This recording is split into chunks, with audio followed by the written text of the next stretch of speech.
அஸ்ஸலாமு அலைக்கும். ஹாய். இது கேரட்டும் பீன்ஸும் பொரியல் எப்படி செய்யணும்னு பார்க்கலாம். கொஞ்சமாக கேரட், கொஞ்சமாக பீன்ஸ் எடுத்து தண்ணி போட்டு உப்பு போட்டு கொஞ்சமாக வேக வச்சுக்கணும். அதிகமாக வேக வச்சுக்காதீங்க. கொஞ்சமாக இன்னொரு கடாயை வச்சு கொஞ்சம் ஆயில் போட்டுட்டு கடுகு கருவேப்பிலை போட்டு தாளிச்சிக்கோங்க. ஒரு சின்ன வெங்காயம் 2, ஒரு காஞ்ச மிளகாய் அதிலே கூட போட்டு நல்லா தாளிச்சிக்கோங்க. ஒரு பதம் வரட்டும். வெங்காயம் வந்ததுக்கப்புறம் வேக வச்ச பீன்ஸும் கேரட்டும் அதில் போட்டு நல்லா வதக்கிக்கோங்க கொஞ்சமாக.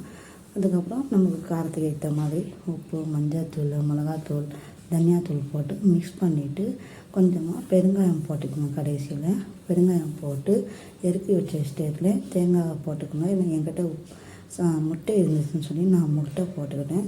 இறக்கி கொஞ்சமாக கொத்தமல்லி தூவி சர்வ் பண்ணாக்கா சூப்பராக இருக்கும். சிம்பிளாக இருக்கும், நல்லா இருக்கும். நீங்களும் ட்ரை பண்ணி பார்த்து எப்படி இருக்குன்னு சொல்லுங்கள். தேங்க்யூ. அஸ்ஸலாமு அலைக்கும்.